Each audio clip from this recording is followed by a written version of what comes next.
Ariel, estás muteado. Estaba muteado, perdón, estaba hablando solo.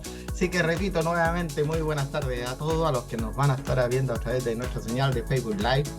Es- Este webinar va a quedar grabado también para que aquellos que no se puedan conectar hoy, lo vamos a compartir también después en nuestro canal de YouTube.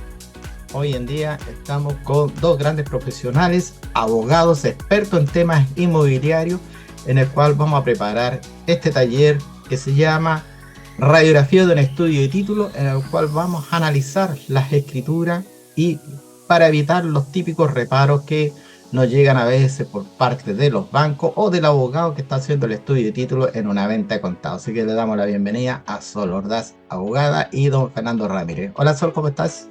Hola Ariel, buenas noches. Por acá todo muy bien. Muchas gracias por la invitación a este webinar. Muy bien. Hola Fernando, ¿cómo estamos? Hola Ariel, todo bien, muchas gracias por la invitación. Feliz de acompañarte acá en una nueva edición de este webinar. Eso.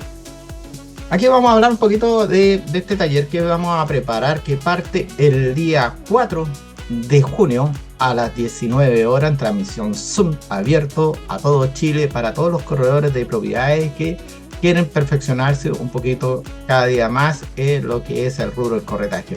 Sabemos que un estudio de título lo tiene que hacer sí o sí un abogado, eso lo tenemos más que claro, pero un corredor de propiedades tiene que andar siempre dos pasos más adelante.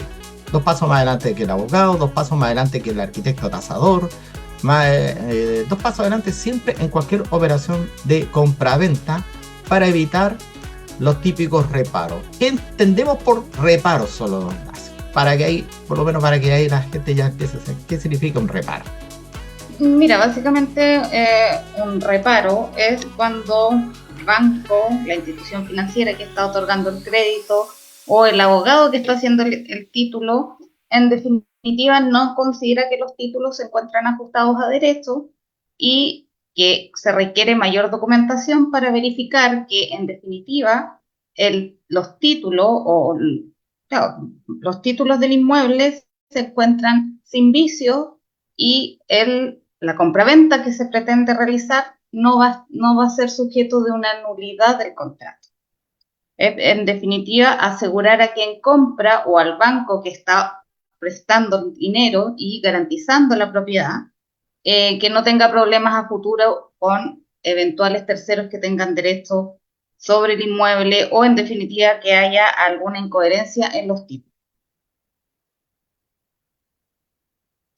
Los reparos no tan solo se pueden hacer a través cuando hay un crédito hipotecario, sino que cualquier un abogado que sea contratado y que el corredor haya entregado la documentación para que le haga el estudio de título.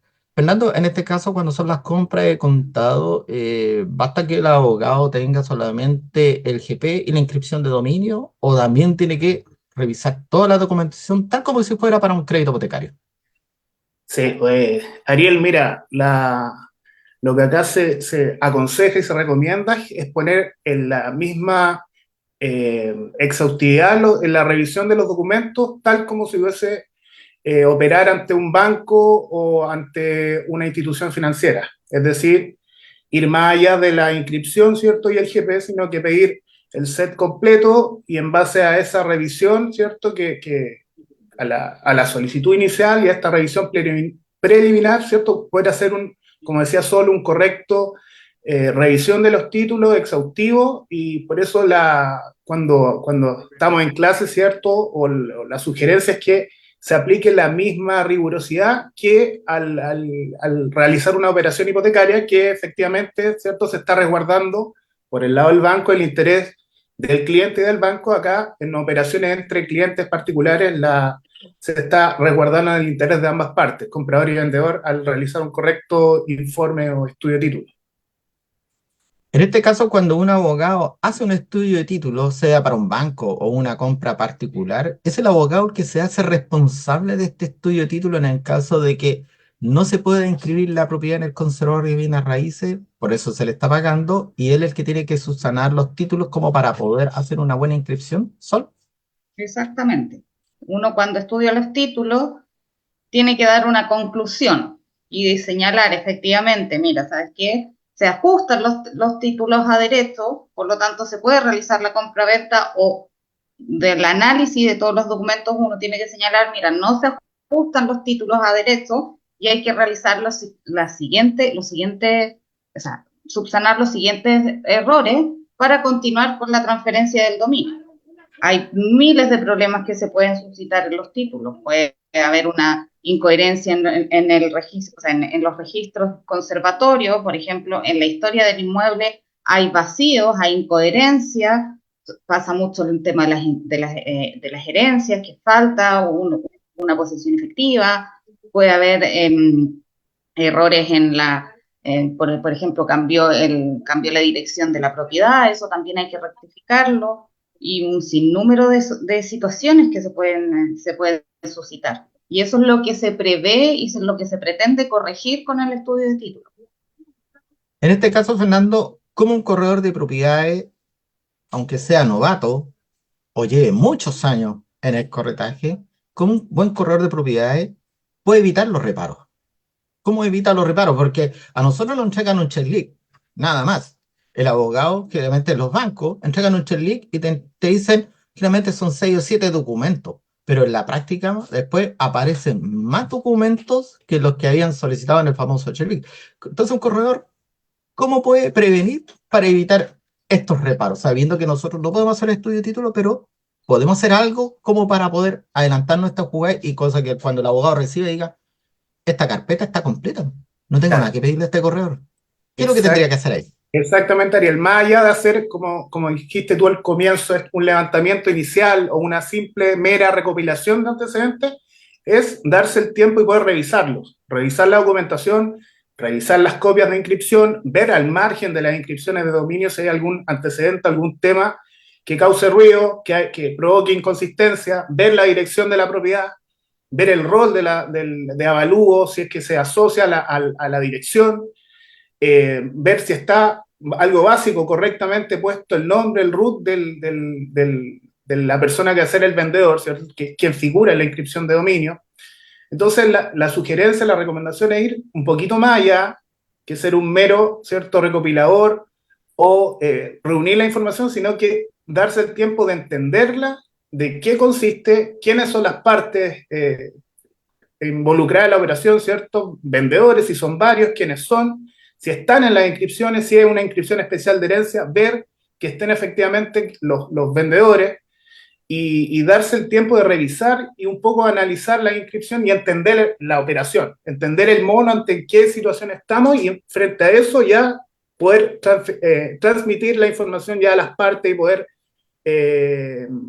también intermediar, ¿cierto?, con revisores o con abogados y tener clara la película. Esa es la mejor forma, creo yo, de adelantarse y de prever errores o inconsistencias en los títulos. Claro, en este caso, una de las herramientas fundamentales, por decirlo así, para el corredor de propiedades es saber, en este caso Sol, es saber leer bien una escritura, porque la escritura nos entrega mucha información, porque ahí nos va a indicar cómo se adquirió ese inmueble, más allá del título de dominio, porque después tenemos que revisar el título de dominio que concorde con la escritura de compraventa, porque sabemos que la escritura no acredita el dominio, pero ya tenemos una base para saber si ese cliente que nos está entregando la propiedad es el único dueño, en qué situación estaba en su régimen conyugal. Vamos a ver si a lo mejor fue una escritura de donación, a lo mejor se la, o la adquirió a través de un remate. Pues, hay mucha información que nos puede dar una escritura, Sol. Muchísimas. Tienen que tomar de base que las escrituras de compraventa, de donación, las adjudicaciones, liquidación y partición, etcétera, son la base de donde provienen los títulos. Los títulos o las inscripciones de dominio en el conservador son un resumen de lo que está establecido en la compraventa. Por lo tanto, dentro de esa escritura podemos encontrar muchísima información. Podemos ver, obviamente, las partes, quién es el comprador, quién es el vendedor, es el título de dominio, ya que se copia íntegramente la escritura, la forma de pago, si se pagó completamente la escritura, si, o sea, el precio de la compraventa, si no se pagó, y un sinnúmero de situaciones. Podemos tener la información en caso de que exista una de las partes, tanto comprador como vendedor, hayan sido sociedades, podemos verificar los poderes, dónde constaban, podemos tener información sobre los poderes que también no, los vamos a necesitar para verificar que se hayan otorgado correctamente, y un sinnúmero de información que podemos tener dentro de la misma escritura. Claro, y en este caso, Fernando, nosotros cuando revisamos en escritura, generalmente que nuestro cliente compró una propiedad con un crédito hipotecario, que ya lo pagó a lo mejor, y ahora la está vendiendo, claro, ahí tenemos que ver si el banco hizo su alzamiento, si tenemos todo claro. Pero en una escritura de compraventa de contado nos puede salir un reparo que nos puede decir, pero falta la escritura de cancelación de esta escritura, porque a lo mejor el cliente cuando pagó, no pagó con un vale vista que quedó con instrucciones, la pagó con un cheque, y un cheque ante el conservador dice, ¿se habrá pagado ese cheque? ¿Tendría fondo? O Claro. sea, pueden Un pago suceder, o en precio y cuota. puede haber un crédito directo, que a lo mejor el cliente le dijo, mira, te paso 50 millones de pesos ahora con un vale vista y te doy 10 cuotas o 12 cuotas, dámelo de, no sé, pues, de 1 millón, 2 millones de pesos, y ahí después quedan. Pues, o sea, aparecen estas situaciones también en las compras de contado. Claro, como decía bien Sol, el tema del pago del precio es clásico, ¿cierto? Normalmente el 90% de los casos se dice que se paga, ¿cierto? En este acto en dinero efectivo y que las partes se dan por pagado del precio. Pero hay situaciones en que el precio, ¿cierto?, se paga en cuotas, se pacta en cuotas, y es importante que se pueda, ¿cierto?, verificar que esa última cuota esté pagada o no. Ahí hay un tema de cómputo de plazos, pero lo que se exige acá, sobre todo desde el punto de vista de los bancos, es una escritura de cancelación del precio de venta que suscribe el que fue vendedor en esa operación a quien se le tenía que pagar el precio. Entonces, ese tercero ya en esta nueva venta va a tener que suscribir una escritura pública en que declara que básicamente el precio que se pactó en esa escritura a la fecha, ¿cierto?, de la suscripción de esta nueva escritura se encuentra pagado, y en ese caso, ¿cierto?, renuncia a cualquier acción en contra del que está en esta nueva operación, ¿cierto?, en calidad de vendedor. ¿Ya? Entonces, Y es posible verificar ese tipo de información, también desprenderla de la escritura. claro, y en este caso, en este taller que vamos a abordar bastante el tema de los análisis de la escritura Sol, claro, puede pasar que también un cliente dijo, "Oh, claro, te pago el 50% con vale vista y el otro 50% te lo pago en cuota", pero el vendedor que tenía que cobrar las cuotas se nos murió. Entonces, ahí, porque después viene la cancelación, ¿y quién me hace me hace esta escritura de cancelación? Porque ya no está la persona que firmó la escritura. Entonces, todos estos detallitos los vamos a ir analizando, viendo para que poder ir dilucidando a qué nos vamos a enfrentar, porque como le dije en un principio, las ventas de contado, con el GPI, con la inscripción de dominio estamos al otro lado, ¿eh? Pero tenemos que revisar muchas cosas. Y nosotros como corredores de propiedades nos podemos adelantar cosas que el día cuando ya tenemos revisado, analizado toda la documentación, tanto el conservador, escritura, los papeles municipales, para decirle al comprador, ¿quién le va a revisar la escritura? ¿Usted tiene un abogado que se lo va a revisar? Ahora el comprador puede decir, no, no tengo. Yo voy a recomendar un abogado para que le haga el estudio de título porque se hace responsable de este estudio de título, pero yo sé que al momento de entregarle esta carpeta, ya digital, porque ya son carpetas digitales, yo sé que voy a ir a la segura y el abogado no me va a decir, te faltó esto. Y esa es una de las cosas que vamos a analizar bien en la escritura, como lo que hablábamos antes de partir la transmisión, que a mí me pasó que salía decía que son dueños de derechos. Sabemos que muchos conservadores no inscriben derechos en las ventas de terreno, pero sí los derechos hereditarios, que es otro cuento. Solo ahí, más o menos, ¿te ha tocado ver cosas, situaciones así con estos tipos Muchas, de escritura? muchas veces.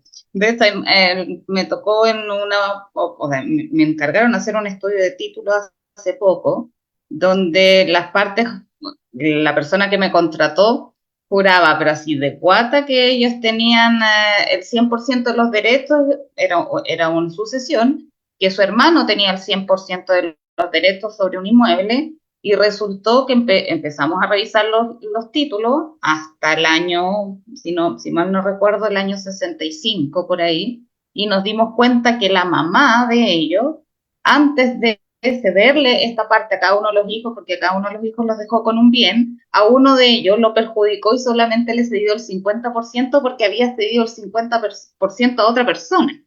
Y eso ellos no lo sabían hasta que yo me metí y empecé a revisar, y efectivamente el hermano fallecido solamente tenía el 50% de las acciones y derechos sobre un bien raíz, no el 100% como todo el mundo pensaba, y ellos querían vender ahora y estaban empezando a ponerse de acuerdo y nos encontramos con que hay 3 personas adicionales que no teníamos idea que son parte de esta, de la copropiedad o sea, de la comunidad que se formó por estas ventas o cesiones de derechos antiguos. Entonces Claro, pasa. pasa mucho, es que por eso lo que hablamos, por eso que este taller que vamos a hacer de preestudio de título, que sabemos que el estudio de título, lo voy a repetir, que lo tiene que hacer un abogado, pero el corredor se puede ir 2 pasitos adelante, es analizar la escritura, analizar el título de dominio, analizar el GP. Yo he visto a través de redes sociales que es colega, estoy vendiendo una propiedad. ¿Cómo alzo esta servidumbre? Aparece una servidumbre, ¿cómo la alzo? Estoy complicado porque sé que el abogado me va a pedir un reparo por esta servidumbre. Entonces, aparecen situaciones en los certificados de hipoteca y gravamen que hay muchos que desconocen que hay cosas que no se pueden eliminar, que eso lo vamos a ver en el taller, que no se pueden eliminar, pero también nos encontramos de repente que llega una persona a nuestra oficina, sabe que quiero vender la propiedad porque es una herencia, ¿ya? Ya, y uno dice, ya, ¿y quiénes son los herederos? Soy yo, mi hermano y mi madre. Ah, ningún problema. Bueno, si están todos de acuerdo por vender, sí. Y uno empieza a revisar el título de su mamá tiene 95 años. ¿En qué situación está? No, ella está en un asilo con demencia senil, ¿ya? ¿Y su hermano qué tiene? ¿Qué edad tiene? 13 años. Vale. Aquí tenemos una situación. Por un lado tenemos un interdicto y por otro lado tenemos un menor de edad. No podemos llegar y vender. ¿Se puede vender? Sí, pero hay que hacer trámites, hay que hacer procesos judiciales quizás. Entonces ahí se nos va complicando y muchos colegas lamentablemente amarran la promesa de compraventa. La tengo la promesa, la tengo lista, todo firmadito, incluso ya la cláusula penal, mis honorarios están todos con instrucciones en notaría y cuando sacó la documentación se encontró con esta sorpresa y ahí quedó la promesa. Y Fernando, y Daniel, ahí quedamos de es brazos cruzados. muy común, o lo que decía Sol, un hermano fallecido que figura en los certificados, ¿cierto? En el dominio o en el GP, y no se hizo nunca una posesión efectiva.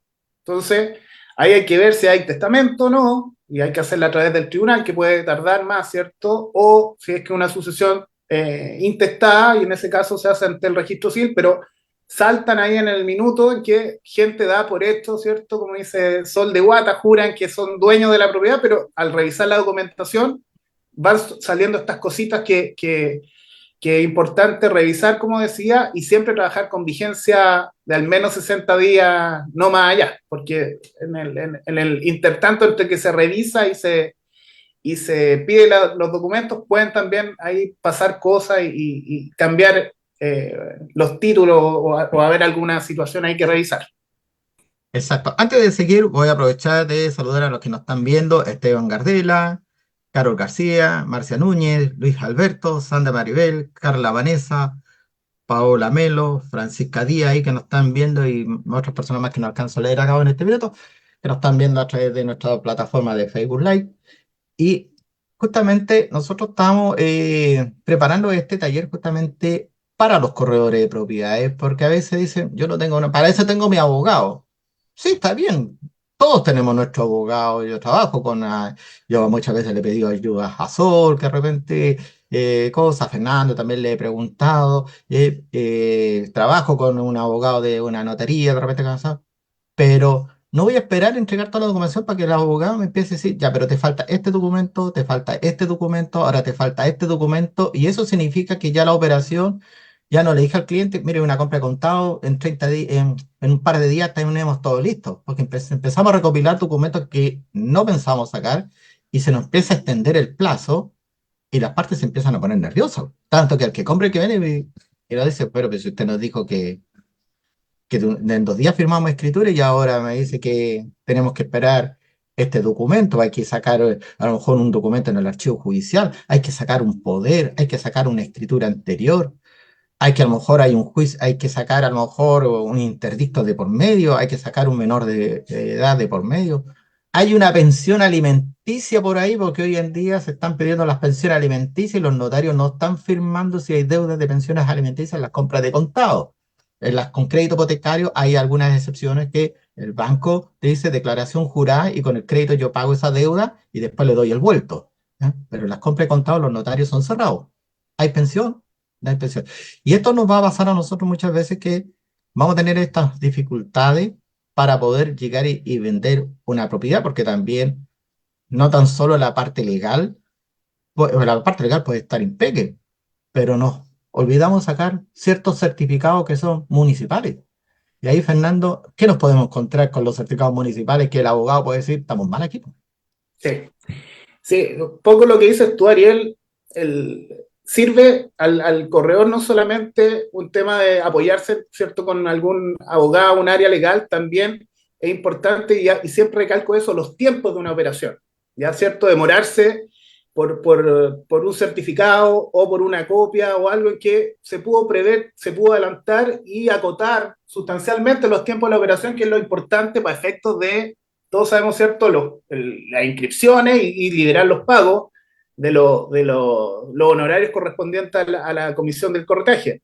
En cuanto a los documentos municipales, claro que hay situaciones que pueden, sobre todo en las inmuebles que corresponden a casas más que departamentos, en que puede estar la propiedad afecta a expropiación, y en ese caso, si hay una operación de banco, ¿ya? Lo que se hace es pedirle al tasador que se pronuncie respecto a si esa expropiación que eventualmente afecta a una propiedad afecta finalmente la garantía, ¿cierto? Y disminuye el valor de la propiedad. Entonces, para esos efectos es importante ganar tiempo, tener el certificado, y si ustedes lo pueden ver y verificar ahí que tiene expropiación, en ese caso, alertar, ¿cierto?, a los revisores y decir si intermediar para que a través del banco, ¿cierto?, el tasador se pronuncie. Ahora sí, una operación entre particulares, la obligación del corredor, ¿cierto?, es también informar a las partes, informar al comprador, y si él tendrá que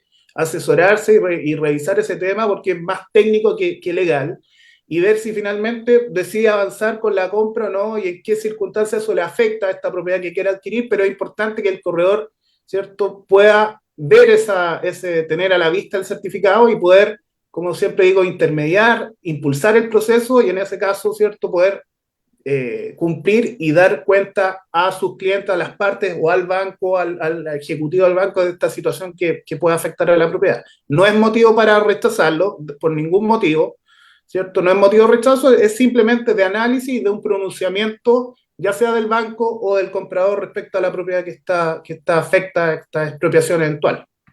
Claro, incluso, mira, nosotros terminamos el día de ayer, terminamos con el taller que era ventas con subsidio, las compras de ventas subsidio con crédito hipotecario y de contado, que todo lo que afecta, digamos, a un inmueble que tiene que ser adquirido con un subsidio habitacional. Y justamente la clase que tuvimos con Karen Antinopay, que es tasadora del Banco Estado y para Servio, ella en un momento dice, no puede ser la tasación.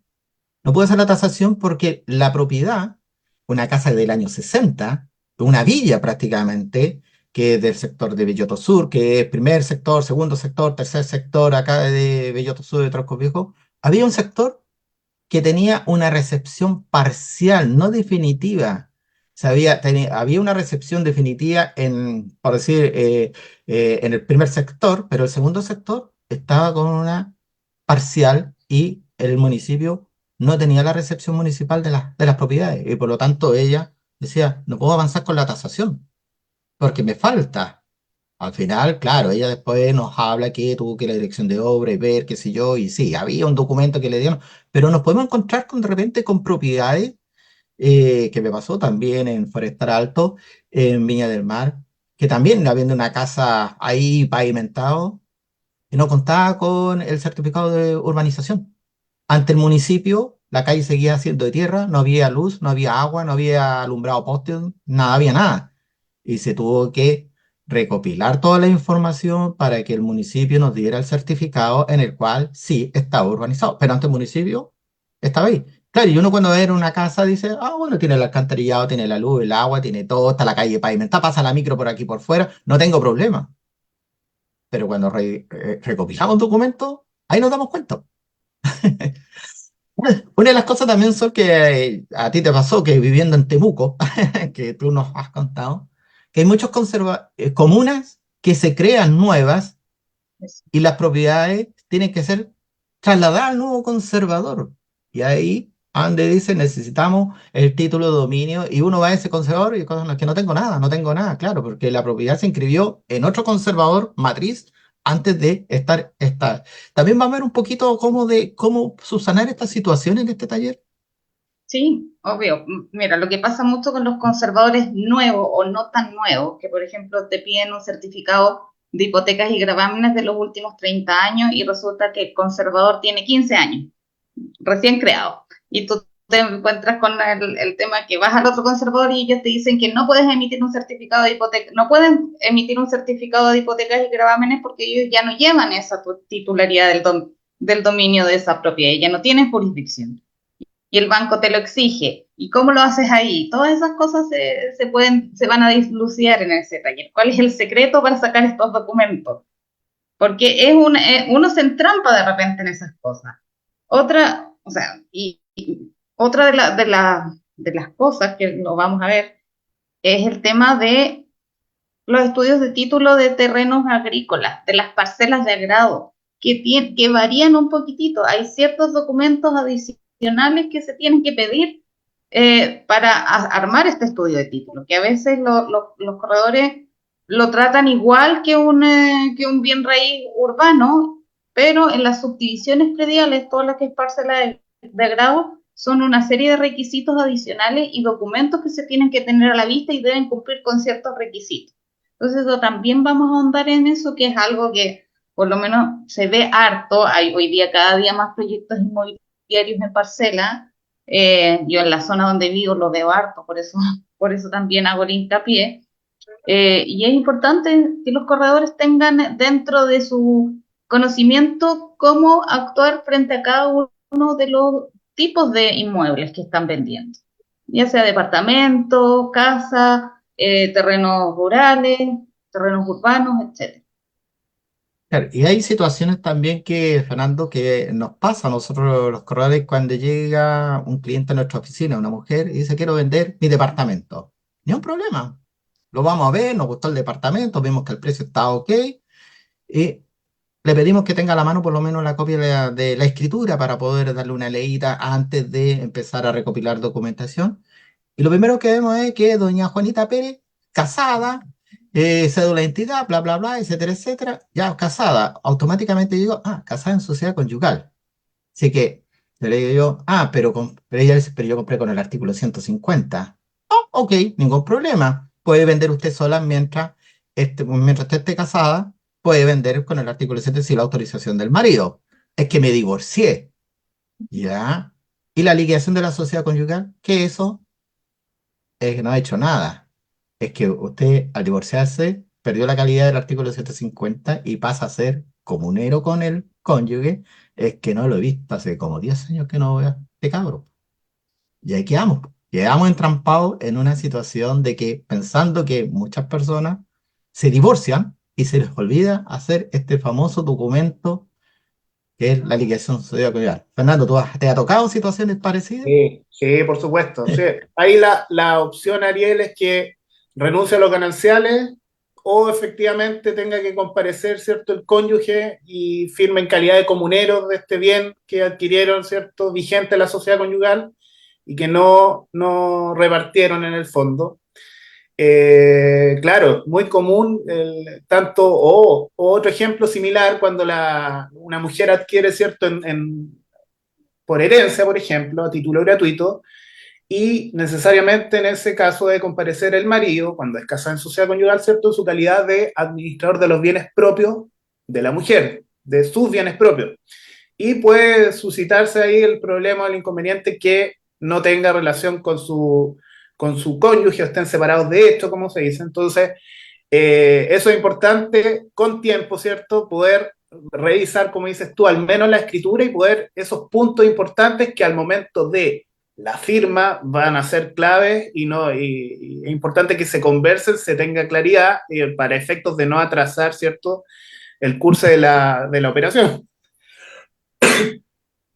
Claro, y en este caso, y no tan solo particulares intervienen en una compra-venta, porque yo le puedo estar comprando a un inversionista, a una SPA, a una IRL, le puedo estar comprando a una empresa, a lo mejor que, no sé, pues voy a poner una empresa de confite y que era dueño del inmueble, pero ellos lo adquirieron para la empresa porque lo pusieron dentro de su activo y la propiedad es de la empresa que confite, que no es una inmobiliaria, es una, no sé, pues Carosi, voy a poner un ejemplo. Y ahí de repente dice que don Juan Pérez fue el que firmó, pero hay que revisar si don Juan Pérez estaba facultado en esa época para poder firmar y empezamos, y ahí se nos empieza a desgranar un poquito esta escritura porque empezamos a ver los famosos poderes. En este caso solo ahí también hay muchos corredores, se empiezan, ¿y dónde empiezo a sacar estos poderes, estos mandatos si tiene? Claro, se hace el estudio de título de 10 años, pero justo cayó que esta escritura tenía 9 años. Claro. Bueno, eso es parte de lo que les vamos a enseñar en este taller. Van a saber dónde, cuándo y cómo sacar la información, porque una cosa es, ya les decimos, vayan a tal parte, pero no, cómo sacar, porque a veces no tienen la información, pero esa información está contenida en las mismas escrituras, solo que hay que saber buscar dónde. Entonces, ¿Ya? eso es parte de lo que les vamos a enseñar. Este Hoy día taller me, va a abarcar eso. Mira, hoy día me pasó algo curioso. Yo fui al conservador de bienes raíces de Quilpué a ver una inscripción de una propiedad que se está vendiendo, que está para mañana justamente, pero me salía que en el sistema me decía carátula no informada en el sistema, entonces no sabía si tenía reparo o no. Entonces fui al conservador y me dije, no, que tenemos que comprar en el sistema, pero no está todo ok, mañana está lista para mañana. Ya, pero ese es un cuento aparte. Pero mientras estaba ahí, claro, como hay personas que quieren vender directamente ellos sin la asesoría de un profesional, de un corredor de propiedades o un abogado, una señora ahí, necesito una copia de la escritura de compraventa porque se me perdió. Y es que aquí no damos escritura, es que necesito la copia, porque si no, no puedo vender, es que no da. Y los conservadores son pesados. Los que están en mesón porque necesitan atender gente y la señora, pero ¿cómo? Empezó a reclamar, que cómo, si para eso está el conservador. Entonces, de repente, claro, muchos clientes, por no hacerse asesorar, van a sacar documentos que no corresponden en los respectivos servicios como en el conservador. O también hay una confusión de repente, no tan solo por los clientes que compran y que quieren vender, perdón, en forma directa sin una asesoría, sino que muchos corredores de repente, que están empezando y van al del mesón y dice, ¿qué es lo que voy a pedir? Necesito el certificado de hipoteca, enfoca tanto que sé, ya, ¿y qué más? Necesito el certificado de dominio de vigencia de también de esta propiedad. Listo. Y el funcionario te entrega el documento. Y después viene el reparo que dice, pero no es lo que pedí. Está bien el GP, pero no es lo que pedí. Yo no pedí el certificado de dominio con vigencia. Yo pedí otra cosa. Entonces se confunden con la copia de la inscripción del título de dominio con el certificado de inscripción, porque uno, el- que lo vamos a analizar ahí en el taller, no vamos a hacer spoiler ahora, pero vamos a analizar cuáles son las diferencias entre uno y otro, para qué sirve cada uno de los otros, porque el título de dominio se puede pedir incluso hasta con vigencia. Pero vamos a ir analizando todo esto. Para la gente que nos está viendo, estamos hoy día con Sol Ordaz y Fernando Ramírez, abogados inmobiliarios expertos en estudios de títulos y que trabajan en forma particular y han trabajado también para bancos también haciendo estudios de títulos, en el cual estamos hablando, perdón, del próximo taller que parte este 4 de junio a las 19 horas por transmisión Zoom. Están todos invitados a nivel nacional, así que tenemos capacidad para 100 personas, así que se pueden ya estar inscribiendo con nosotros a través de nuestra plataforma de Facebook. Ahí nos pueden mandar un mensaje a nuestro inbox. Les vamos a mandar los datos de contacto de cómo inscribirse para este taller para evitar que seamos carteros, porque vamos a buscar documentos, vamos a los conservadores o vamos a la municipalidad, sacamos el documento, lo metimos en una carpeta, lo escaneamos y se lo mandamos al abogado y ni siquiera lo revisamos, porque quien nos entrega el documento es una persona como nosotros y se puede equivocar y nos entregó un documento que no correspondía, nos entregó el documento de otro cliente y lo escaneamos y el abogado dice, ya, pero no es un departamento lo que está haciendo un estudio de título. Sí. ¿Y por qué me mandaron de una parcela o de una casa? No, no entiendo nada. ¿Y qué dice el corredor? Oh, este abogado no sé lo que quiere, no sé lo que quiere. ¿Por qué no revisa? Fácil de equivocarse también en la foja número de año. si no se sabe pedir bien, porque el conservador te entrega y te puede coincidir que en vez de, no sé, pues fui a pedir el título de dominio de foja 6420 y puse 600, me comí el cero, 642, ¿ah? Y era 6420, ¿no? Y coincidió con el año, a lo mejor coincidió con el número, puede coincidir, o sea, las coincidencias pueden pasar. Y ahí también puede haber un error. Y después uno va a pelear al conservador y dice, pero si usted me pidió la foja 6420, no, era 642, la 642. Sí, pero usted me pidió la 6420 y nosotros asumimos que usted se equivocó en el número y encontramos que el número no era el 1820, sino que era el 1846. Y entregaron un documento que no correspondía. En este taller, Sol, ¿qué es lo que vamos a ver por parte tuya? Por mi parte, vamos a hacer análisis de las escrituras de compra-venta.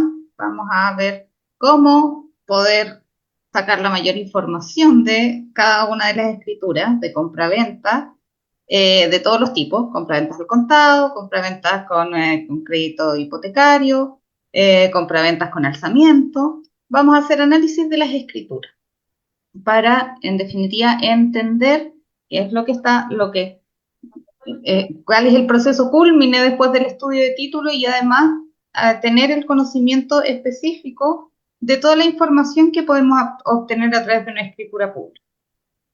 Eso es básicamente lo que voy a abordar yo en este estudio, en este taller. Exacto. Aquí voy a responder aquí unas preguntas. ¿Cuándo esto? Es el 4 de junio a las 19 horas parte el taller. Va a ser los martes y jueves. Van a ser 4 días de taller. El valor es de 35.000 pesos. Ahí están preguntando. Y no va a ser tan solo que vamos a aprender, sino que nos van a dar un trabajo los abogados que vamos a tener que desarrollar. Vamos a tomar, ¿cuántos días se demora un abogado en un estudio de título, Fernando? Que en un crédito hipotecario, porque de contado se puede demorar menos, pero por regla general, ¿cuánto se demora?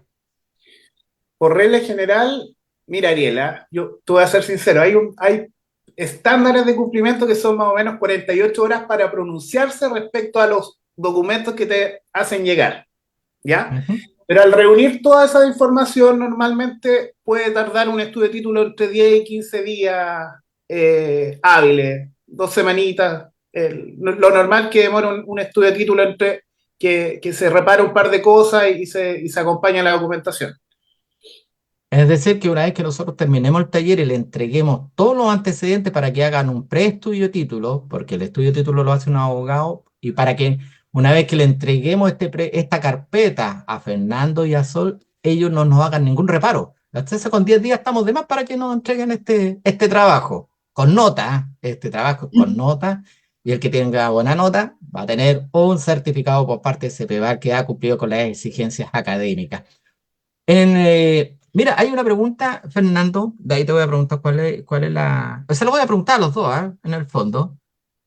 En la experiencia de los expositores, ¿en algún caso no pudieron concretar un estudio de título y se tuvo que terminar la compraventa? O sea, no llegó a ningún puerto.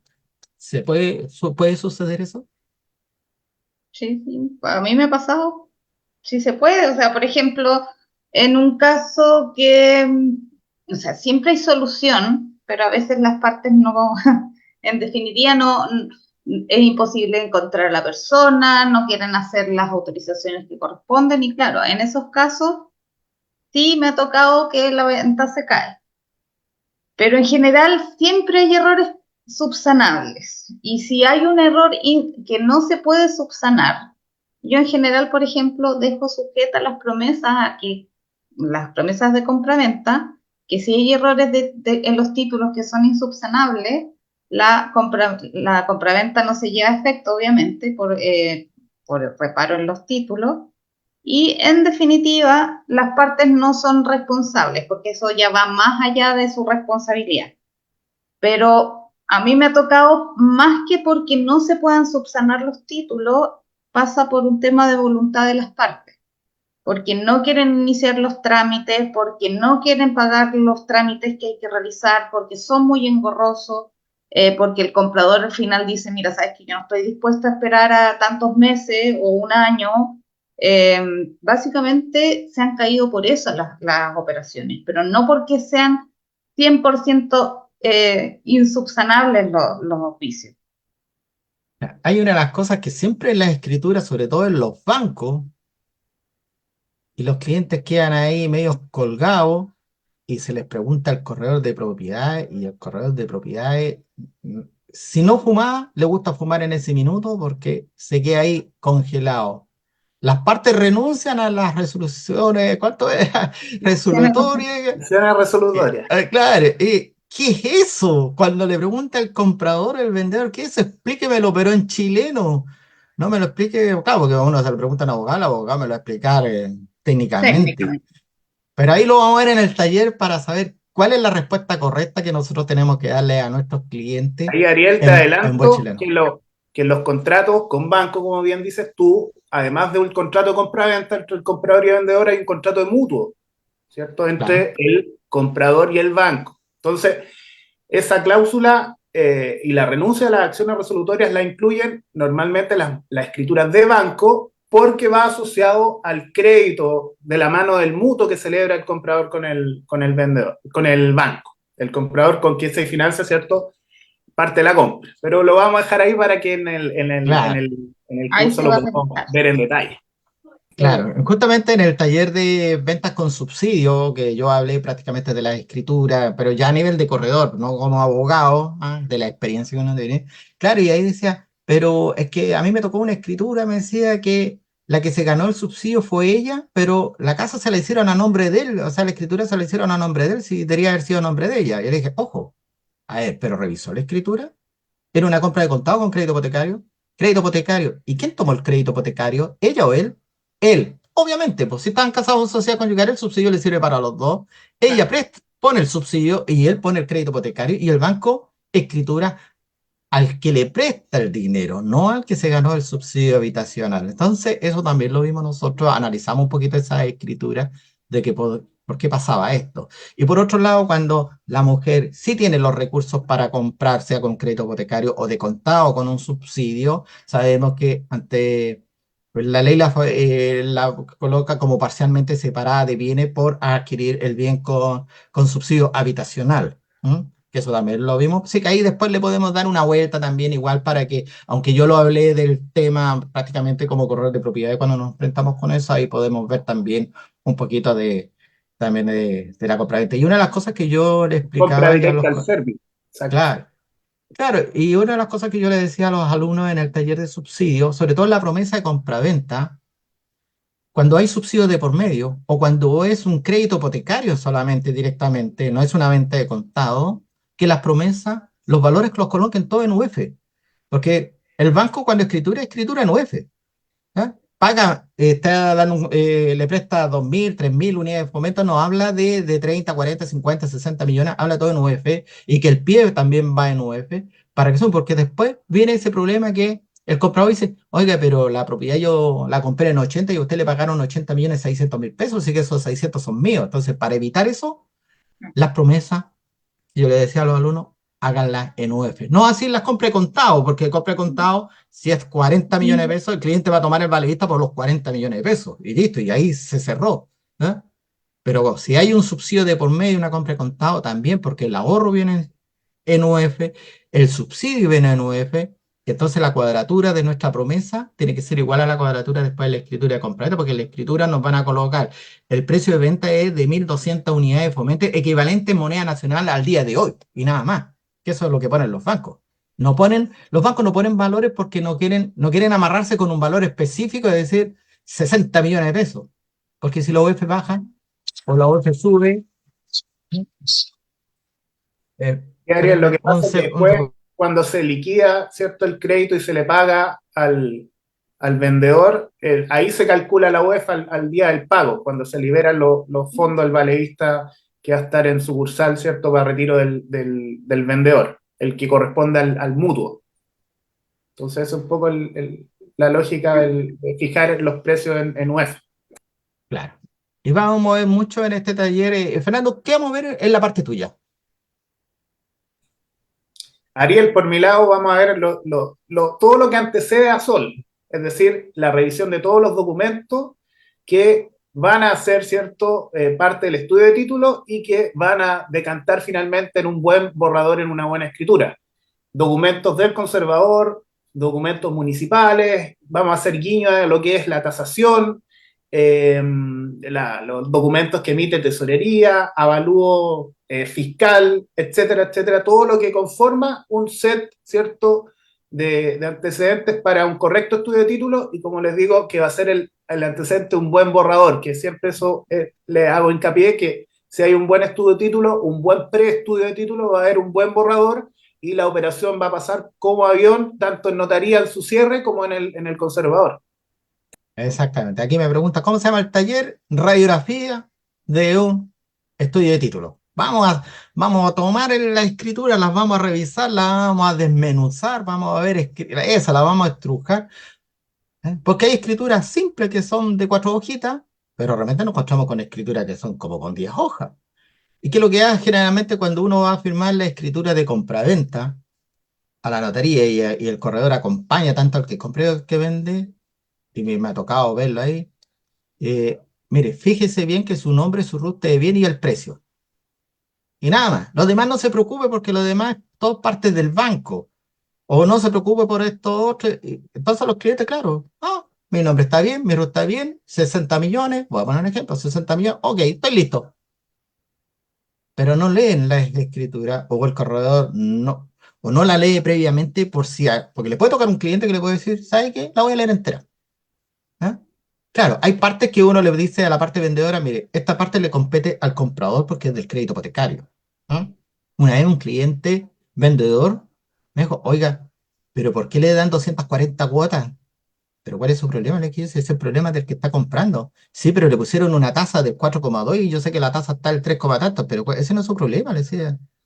Usted como propietario tiene que fijarse, obviamente, que sus datos estén bien, que la propiedad individualizada esté bien, de acuerdo al título de dominio, que los del linde, qué sé yo, y el precio. Pero la parte del crédito hipotecario es parte del que compra. Obviamente que al que compra uno le tiene que decir, usted vio, ¿cuánto le al final? Es que aquí pusieron 260 cuotas y en la preaprobación del crédito eran 240.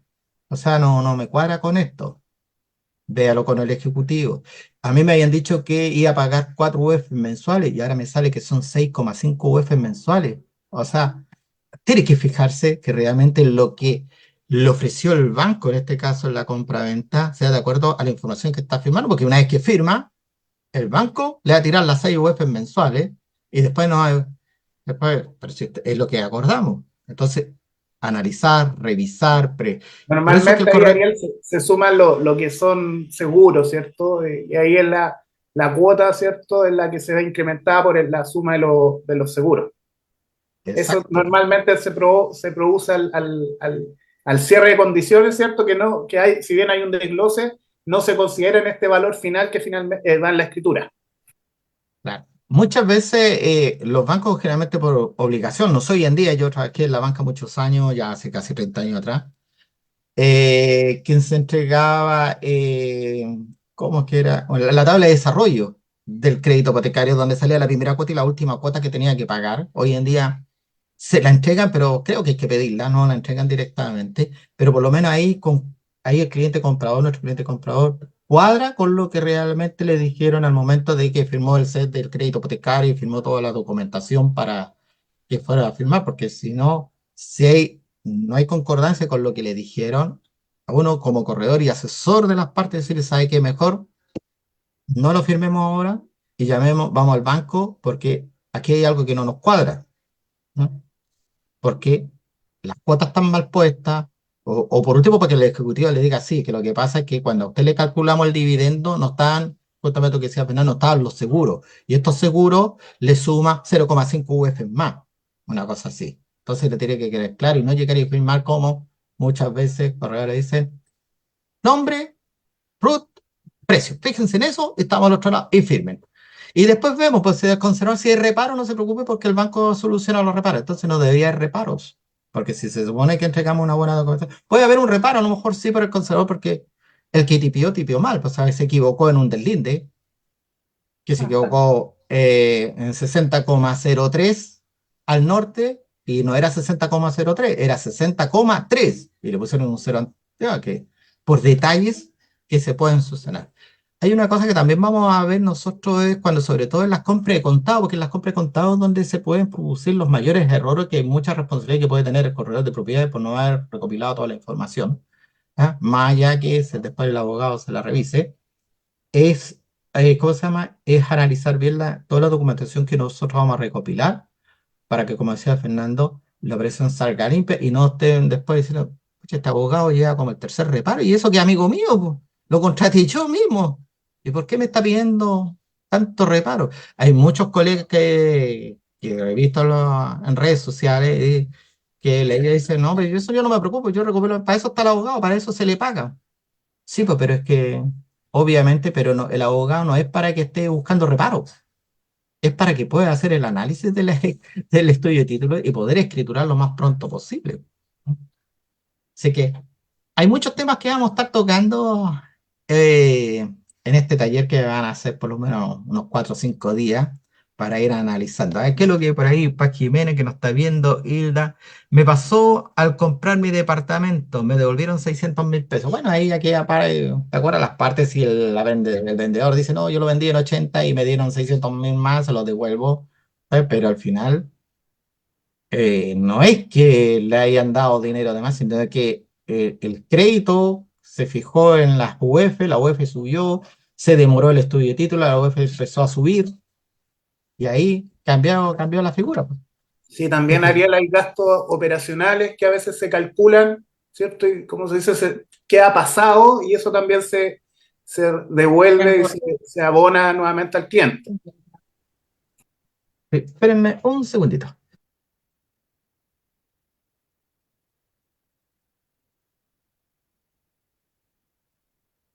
Perdón, que me están pidiendo los documentos del auto que tienen que salir.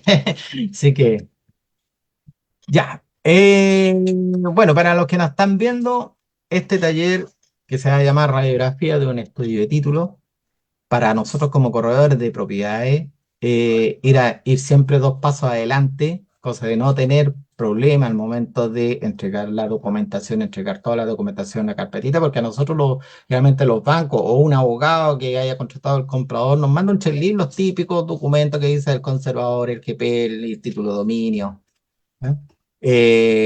Desde la municipalidad, estos son los como 7 o 8 papelitos, pero al final pueden salir más. A veces encontramos escrituras que no tienen del linde. Encontramos títulos de dominio que no tienen del linde. Hay conservadores que no entregan certificados desde el linde.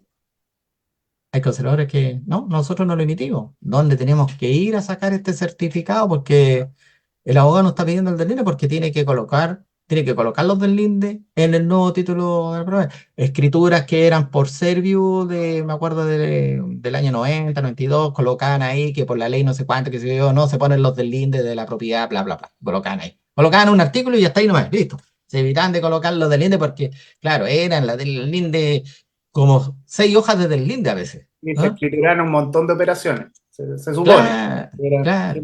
No, y a veces yo he visto del linde que dice que de la propiedad de la etapa 1 que deslinda con H1, H2, norte, sur, qué sé yo, y después etapa 2, H3, H4 y empieza. Y al final son como 3 hojas de deslinde. ¿Cuáles son los deslindes reales? ¿Ah? De este departamento, de esta casa, qué sé yo, de este terreno. Entonces, se debe adjuntar de repente que lo dice, adjúnteme el plano archivado número tanto. ¿Ah? ¿Y para qué voy Claro, a hacer Ariel, ese plano? aparte de un certificado del Linde, lo ideal es que el mismo conservador que va a revisar después nuestra escritura emita el certificado del Linde y no desconozca que hacia arriba está el norte y no el nororiente o el norponiente. Entonces, lo ideal es que el mismo conservador emita un certificado del Linde, pero efectivamente hay algunos que no lo hacen, que no emiten este certificado, y ahí hay que trabajar con el plano inscrito en el conservador, y ahí queda un poco al criterio del revisor la interpretación de si en la flechita hacia arriba está un poco al norte, está al norponiente, está al noroeste en el ejemplo. Entonces, Claro. esas sutilezas pueden ocurrir y por eso digo, lo ideal es trabajar con un certificado del INDE del mismo conservador, pero si no, hay que arreglársela, ¿cierto?, con el plano.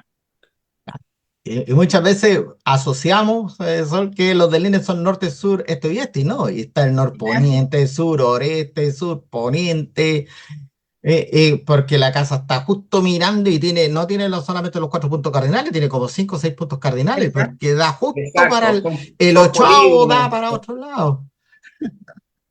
No, sí, Así que, a veces los del Linde es complicado, uno tiene que empezar a aprender a leer plano también.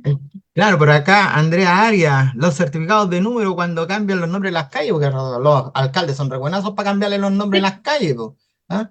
Se sí. murió un famoso, cambiémosle la calle ahora, Luis Miguel se llama, ya, la calle se llama Luis Ah, Miguel ahora, ¿ah? ¿cómo se hace esa Eh, rectificación? claro, ¿ah? Entonces de repente, claro, en el conservador Estaría en aparece detrimento del como, conservador también, claro, porque cada entonces, conservador tiene criterios distintos. No, claro, no, entonces hay no que estar a una hay que hacer los criterio. cambios, o en el mismo, o decirle al municipio, a la dirección de obra, colóqueme ex calle tanto, que antiguamente se llamaba ex calle tanto, hoy Claro. en día calle tanto, ex calle tanto, que para que el conservador diga, sí, es la misma calle, porque hay muchas calles que se Ujú. repiten en las mismas comunas. ¿No? Las numeraciones también son iguales de repente. Yo donde vivía, por ejemplo, antiguamente, yo vivía en la calle Ojos de Agua, 519, y me llega siempre una correspondencia que no correspondía, po. Yo le decía, oiga, pero aquí no corresponde, po. Y un día me fui a caminar y encontré otra calle que era Ojos de Agua, 0519. Pero para municipio, los dos éramos 519. Así que ahí tuvimos que demostrar que el otro era 0519 y yo era 519. Entonces tenía problema con el aseo domiciliario. Teníamos problema con eso porque no me salía nombre de otra persona. Y también vamos a ver esos Y ahí, documentos Ariel, también. son ¿Sí? 5 cuadras de distancia. Sí, pues, sí. 6 cuadras. Justamente, sí, justamente eran como 5 o 6 cuadras de distancia más o menos. También vamos a ver justamente que también para muchas escrituras necesitamos las contribuciones que estén al día, pues si no, no se pueden escriturar. Los derechos de aseo, sobre todo cuando hay subsidios de por medio, tienen que estar los derechos de aseo pagados sí o sí. Hay bancos que de repente no toman los derechos de aseo en los créditos hipotecarios, pero debería ser una obligación del corredor, sí, adjuntarlo al estudio de título que encuentra sin deuda de aseo para que el cliente después no ande reclamando. Mm. Si esos son motivos de lo que hablábamos antes, de causales que muchas veces no se cursan operaciones cuando hay derechos de aseo, deudas muy altas, que como dice Sol, tiene solución, por supuesto, pero nadie lo asume y finalmente se cae el crédito o la compra-venta. Lo mismo respecto a saltan situaciones de deudas por concepto de impuesto territorial, ¿cierto? Contribuciones, también pueden ser causales para que finalmente la operación no pueda cerrarse en notaría y ahí queda, ¿cierto? Y no avanza. Claro, y hay muchas escrituras que nosotros cuando sacamos los certificados de hipoteca de gravamen nos damos cuenta que el cliente cuando compró la propiedad y tomó un crédito hipotecario, un mutuo hipotecario con fines generales o un mutuo específico, y de repente hay mutuos que, aparte de después que para poder hacer el alzamiento de esa deuda hipotecaria, por ejemplo, cuando se está vendiendo a otro banco, dice nada, pero el banco acreedor dice, sí, pero aparte del crédito hipotecario me tiene que pagar el crédito consumo, la tarjeta de crédito, el crédito automotriz, porque usted tomó un crédito general, o sea, hay Garantía general. una garantía general que abarca todas las cosas que Todas pueda las tomar deudas usted con las deudas que presentes pueda y tomar con el futuras. banco. Claro. Y ahí el cliente dice, pero si yo estoy vendiendo en 60 millones de pesos y si tengo que pagar la tarjeta de crédito, tengo que pagar el auto, el crédito consumo, al final me voy a quedar con 500.000 pesos, no voy a pagar al corredor, no, mejor sabe que no vendo. Pero señor, ¿cómo no va a vender? Hay una promesa de por medio firmante de notaría. Entonces tenemos que saber nosotros investigar previamente cómo adquirió la propiedad cuando tienen deudas con bancos. ¿Cómo la adquirió? ¿Qué garantías son las que tiene? ¿Eh? Porque si no, no encontramos o que al final el crédito hipotecario no alcanza a cubrir la deuda que mantiene con el otro banco. Por eso es clave, Ariel, si sabes que hay un alzamiento, desde el minuto uno pedir el certificado de liquidación de deuda hipotecaria de 20.130 para saber cuál es el escenario en que se encuentra en cuanto a deuda, ¿cierto? De cara al banco, el vendedor, y si con el precio de venta, ¿cierto? Se va a poder pagar. Pues lo normal es que se emitan, ¿cierto? Dos vale vista, uno que va al banco por la deuda, ¿cierto? Y un vuelto o puede ser mayor menor, pero que va directamente un vale vista al vendedor. Pero es importante el saber si hay un alzamiento, ¿cierto? Y poder tener ese certificado a la vista, el de liquidación de deuda. Es clave, importante. Claro, antes de firmar la promesa de compraventa tenemos que saber cuánto es lo que debe ese cliente vendedor y la pregunta. Yo siempre, por lo menos en mi formación de corredor de propiedades, que ya voy a cumplir 30, ya cumplí 30 años en abril de corretaje. Hoy en día con esto, con la nueva ley de las pensiones alimenticias, yo les pregunto, ¿usted que es deudor de pensión alimenticia? No, seguro, porque si usted es deudor, no vamos a poder escriturar. ¿Ya? Tanto el que compra como el que vende. La otra vez le hice una venta a un caballero que ya tenía como 70 años y le hice la misma pregunta y me dice, está loco, me dice, si ya mi hijo tienen 30 años, 40 años, ¿ah? Sí, pero también se pueden demandar a los abuelos, pues. Las pensiones alimenticias también se les demandan a los abuelos, pues si el padre no paga o la madre no paga, pues tienen que pagar los abuelos. A usted también le van a sacar este certificado, así que está seguro que su hijo no tiene deuda y que lo demandaron a usted. Vaya al registro civil y saque un certificado si es deudor de pensión alimenticia, porque si no, ahí nos vamos a encontrar con este nuevo problema. ¿Qué es lo que pasa también? Eh, no, si yo quiero vender, si mi señora también quiere vender, si estamos los dos de acuerdo y nos damos cuenta que la declaró como bien familiar.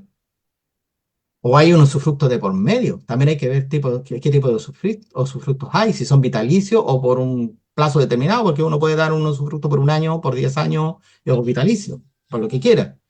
Saber si se alzó ese usufructo, si es vitalicio, si el usufructario está de acuerdo en renunciar al usufructo a la firma de la escritura. ¿Mm?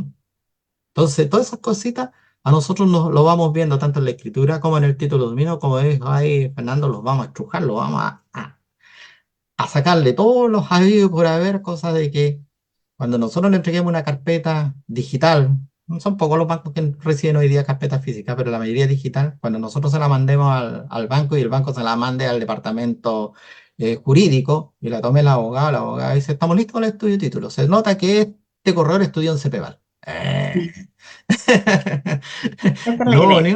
ni un reparo, nada, al contrario, se me adelantó, me mandó hasta los poderes, me mandó toda la Ariel, documentación abierta. creo un poco verdad lo que dices tú, desde el punto de vista del banco, cuando llega un set completo, ordenado, yo hago un ejercicio muy sencillo y práctico. Parto o del reparo o del informe de título. Cuando veo una carpeta, un set completo, ordenado, legible, ¿cierto? Que está, ¿cierto? Digno de un corredor de CPVAL, yo parto por el informe de título y lo termino. Y si queda algún punto, reparo.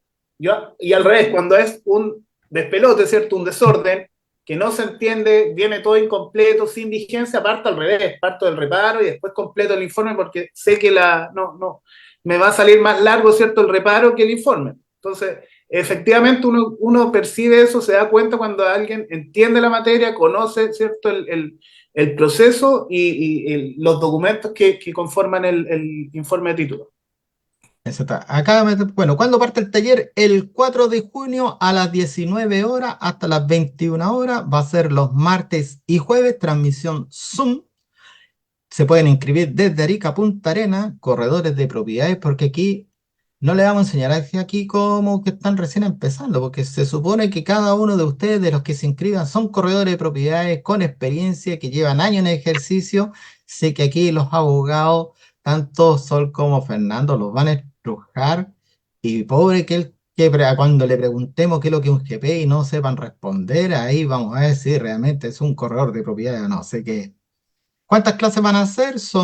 Van a ser 4 clases más 10 días que van a tener para preparar el examen final de este taller. Para que una vez que ustedes le manden las carpetas aquí a nuestros abogados, ellos no le digan falta documento falta reparo, falta esto, falta esto, otro, qué sé yo. Muchas veces de repente nos ha tocado, a mí me tocó una vez en una escritura de compraventa, que sacamos el certificado de hipoteca AME, se estudió a los 10 años, todo como corresponde, y el abogado me dice, te voy a pedir otro GP, otro certificado del año tanto, porque estoy con una duda. Y saltó que tenía una prohibición, digamos, de que no se había alzado del año 60 y tanto de la Caja de Empleados Particulares. Una cosa por ahí. Ay, esos son dolorosos. Un año no me demoré en poder levantar ese alzamiento porque ya la caja no existía, el INP estaba por terminar, hoy día no, creo que el IS, ¿cómo se llama hoy día? Ya ni me El acuerdo cómo, IPS es el el que lleva, IPS, pero claro, las cajas de empleados particulares se las dividieron entre distintas entidades, entre el Scotiabank, Bienes Nacionales y otros bancos. Entonces es difícil saber a dónde quedaste. Si quedaste en el banco, súper fácil, te lo alzan rapidito. Pero si te toca bienes nacionales, tienen hasta, por normativa, tienen hasta 11 meses para hacer el alzamiento. exactamente. Y otra de las cosas que también vamos a ver en este taller, sobre todo cuando son las compras de contado, lo que hablábamos en un principio. ¿Cuánto quiere vender la propiedad? 70. Tengo 50 para darle al tiro, los otros 20 se lo puedo pagar en cuota o un mutuo directo, se puede. ¿Cómo nos resguardamos? Podemos hacer una hipoteca a favor del vendedor, podemos hacer firmar a lo mejor un pagaré, algo tenemos que hacer, pero lo podemos dejar amarrado, inscrito en el Conservador de Bienes Raíces para poder, por este saldo de precio que nos está faltando. Así que muchas cosas pueden pasar ahí en esta compra de contado. Bien, pues sí que tenemos harto que para entregar en este taller que vuelvo a repetir para que nos están viendo. Estoy, voy a revisar aquí el Zoom porque se me apagó el celular. María Soledad, muchas gracias. Sol, Ariel, Fernando, me tengo que retirar. Bueno, ahí para los que ya se están retirando, porque ya estamos terminando este pequeño webinar, que es lo que vamos a tratar en este taller que se llama Radiografía de un estudio de título. Vamos a saber cuáles son los documentos que vamos a necesitar. Recuerde que no son los típicos 4 o 6 documentos que se sacan, sea una compra de contado con crédito hipotecario, hay que sacarlos todos. También le vamos a echar una miradita también por ahí, y ahí yo les voy a hablar a lo mejor de los leasing habitacional, que también es otro tipo de contrato de compraventa, que son arriendos con compromiso de compraventa a través de una inmobiliaria, que lo vimos en el taller de ventas con subsidio, pero igual le vamos a dar una vuelta ahí para los que puedan quedar de duda todavía, porque dicen, ya, pero con un leasing y yo como cobro mis honorarios, como cualquier compraventa, así que por ese lado no hay que asustarse.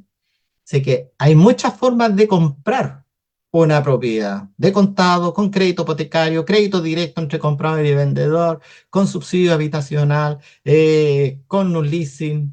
Los Se pueden leasebacks adquirir son también de igual. también, o se puede o como una persona se puede adjudicar un inmueble, también se la puede adjudicar a través por una herencia, se la puede adjudicar en un remate, en una donación.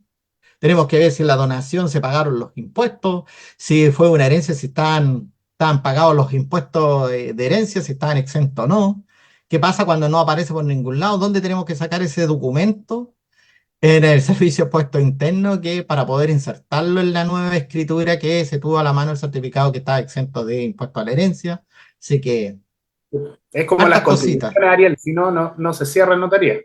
Exactamente. ¿Qué dice Ariel? ¿Pueden hablar de la innovación? ¿Podemos hablar un poquito de la innovación, Fernando? Sí, sí, sí, por supuesto. Ahí de También la... está súper, es un tema que no muchos saben, no muchos conocen, pero es una Sí, estoy de alternativa moda. hoy con las tasas, ¿cierto?, altas, es una buena herramienta como corredores, ¿cierto?, desde el punto de vista de poder asesorar, y si hay una venta, una propiedad que tiene ya un crédito hipotecario, y por el lado del comprador, ¿cierto?, califica comercialmente, se ajusta más o menos al perfil del que está vendiendo, es una súper buena herramienta de poder, ¿cierto?, comprar con, con una tasa del 2%, por ejemplo. Claro. Ahí nos encontramos también cuando el cliente, nuestro cliente comprador, tenemos todo listo y nos dice, ¿sabe qué? Pero me quedó una duda porque el ejecutivo me ofreció una alternativa de comprar con el crédito hipotecario, con una tasa mixta, una tasa variable, una tasa fija. Usted me lo explicó, pero no lo entendí muy bien. Usted entiende el concepto, me lo puede explicar y uno como corredor, aunque no es el funcionario, digamos, del banco, pero uno debería manejar cuáles son las diferencias entre una tasa mixta, una tasa variable y una tasa fija, que para que poder, digamos, asesorar al cliente, si le mire, dígale véalo consejo ejecutivo, pero vea cuál es la tasa variable. Pues la tasa variable le ponen primero una tasa fija de a lo mejor hoy día de un 3% en 5 años, pero después de 5 años la tasa puede subir un 8%. Y ahí quedó, pues, con un Ahí crédito se elevado. sugiere, Ariel, sobre todo para el perfil inversionista, que tú quieres Claro, comprar la propiedad y al corto tiempo, ¿cierto? Venderla. En ese caso se sugiere o se recomienda una tasa de ese orden, mixta o variable. claro. Exacto, pero el que quiere comprar a 20 años una tasa fija porque sabe cuál va a ser su primer y último dividendo y las prohibiciones que le colocan los bancos, porque muchas veces los bancos ahí colocan ahí que queda una prohibición de los 5 años de enajenar, que no. O sea, yo puedo comprar una casa con Y crédito la hipotecario otra, y ya la y la puedo, y la otra, puedo vender Ariel, más. importante con la tasa fija, que sí, bien en una línea de tiempo no están de loco, sino que un 4 o 5 es más o menos normal. Una tasa fija, ¿cierto? Hoy puedes refinanciar cuando las condiciones mejoren, ¿cierto? Las tasas bajen, te deja esa posibilidad de poder refinanciar el crédito en una tasa más conveniente.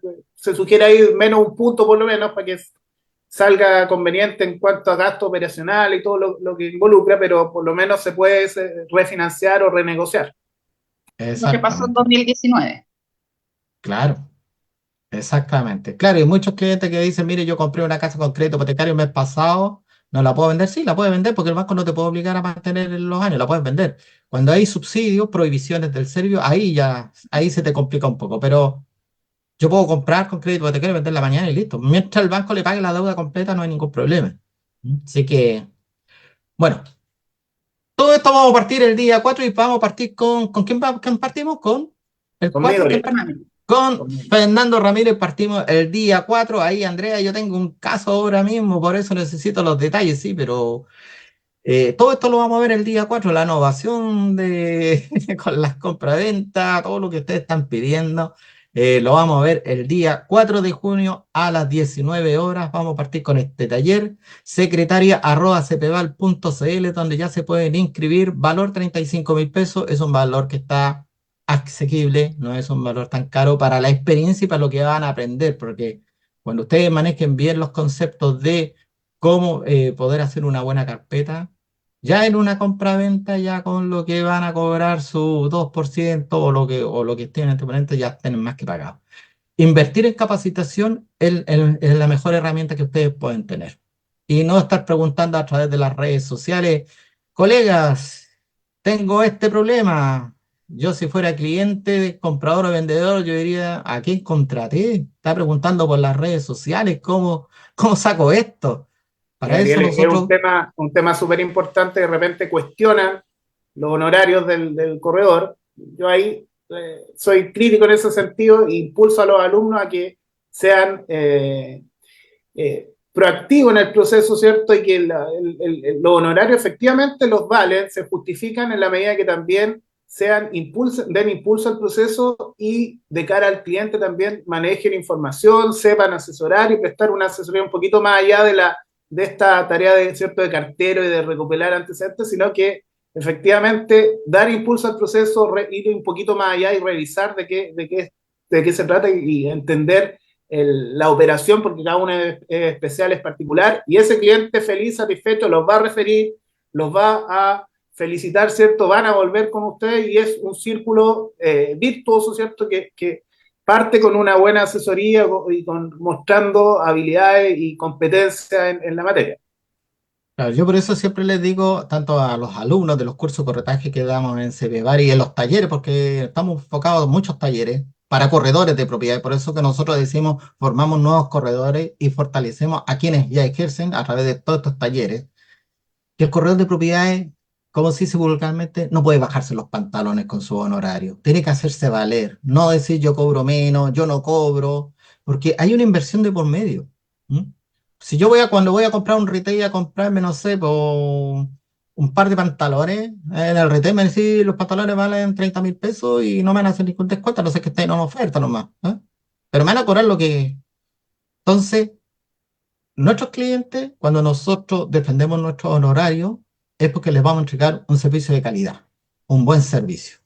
Cuando un corredor dice no cobrar o empieza a bajarse su honorario y empieza a publicitar, es porque anda haciendo las cosas al 3 a 4. Es como el viejo dicho por ahí cuando decía, yo no cobro por haberle atornillado el tornillo del auto para que partiera. Yo le estoy cobrando porque sabía qué tornillo apretar para que el auto partiera. ¿Ah? Eso es lo que estoy cobrando. Y acá, lo mismo. Cuando un corredor de propiedades cobra su honorario es porque está entregando una asesoría y trabaja para ambas partes, tanto para el que compra como el que vende, arrendador y arrendatario, sobre los arriendos, y para entregar un buen servicio y decir, cuando le entreguemos las llaves a ese nuevo propietario, le vamos a entregar la satisfacción que él el día de mañana, si quiere vender esa propiedad en un año más, 2 años más o 10 años más, saber que no va a tener ningún problema legal, a no ser que él se meta en un embargo, en algo, pero nosotros le entregamos algo saneado, completamente saneado, y no va a tener ningún problema. Y por el otro lado, la parte vendedora va a recibir el valor de la venta y que hubo una operación de por medio que el banco le pagó, que uno va a estar detrás del banco si fue de contado, lo acompañó para ver lo que es la carta de resguardo, en cuanto hay, perdón, crédito hipotecario, las cartas de resguardo, que también vamos a ver qué es lo que son las cartas de resguardo, la carta de instrucciones también que se entregan cuando son las compras de contado, porque el notario dice yo guardo solamente vale visto de cheque y no, no pago, no guardo efectivo y no guardo tampoco subsidio habitacional de las cartas también las minutas rectificatorias, cuando los conservadores dicen, no, mira, basta con una compra de contado, basta con que me mates una minuta rectificatoria y con esto hacemos como a lo mejor podemos redactar una minuta.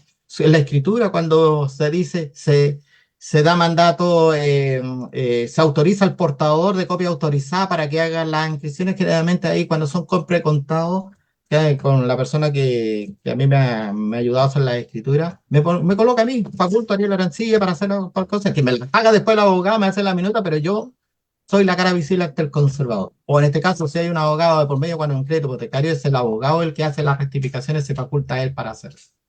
Así que todas estas cositas las vamos a ir viendo en este taller. Así que agradezco a Fernando y a Sol por su tiempo de haber estado explicando hoy día en qué va a consistir este taller que parte el 4 de junio a las 19 horas. Inscribirse en secretaria@cepeval.cl o nos mandan un inbox. Voy a estar revisando entre hoy y mañana, voy a estar revisando el Facebook para revisar los inbox para si alguien tiene dudas o consultas. Y el día de mañana, cuando ya ustedes sepan hacer buenas escrituras, o sea, buenas preestudios de título y ya quieran contratar un abogado para que les redacte la escritura definitiva y que se haga responsable, ahí van a tener a Fernando Ramírez y a Sol Ordaz, que son expertos ya en escritura, y van a decir, viene impecable esta carpeta, se nota que aprendieron en el taller. ¿Ah?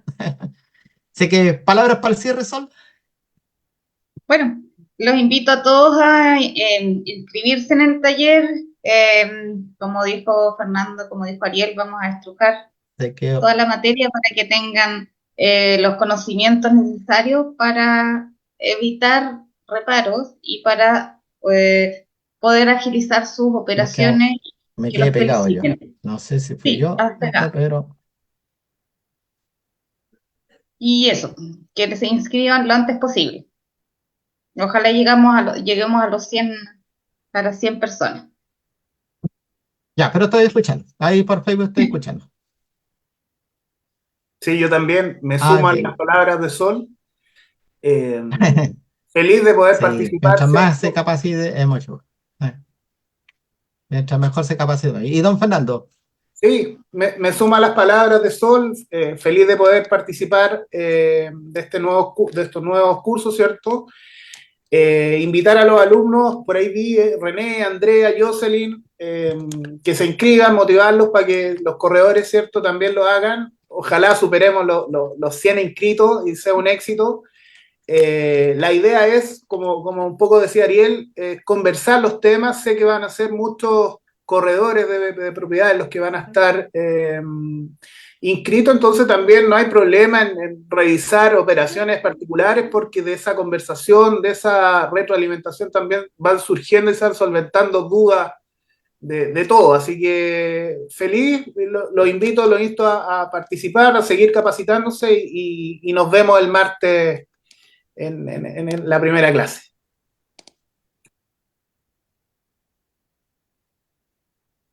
Ahora sí que perdimos a Ariel, parece. Ariel Perdimos está, definitivamente. ah, lo ok. perdimos.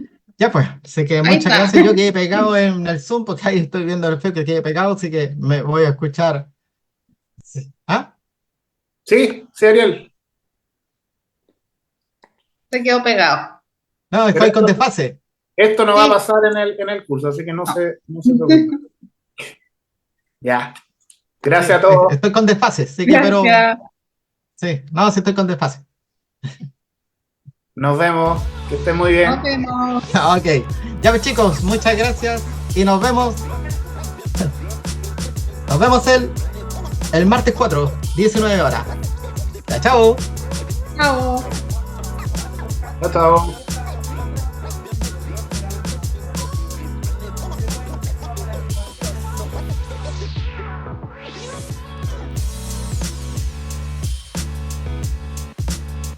Muy bien, estimados amigos, colegas, corredores de propiedades. Entonces, nos estamos viendo. Me quedé pegado yo con la cámara, pero se escucha el audio. Nos vemos el martes 4, secretaria@cpval.cl. Gracias, nos vemos. Chao, chao.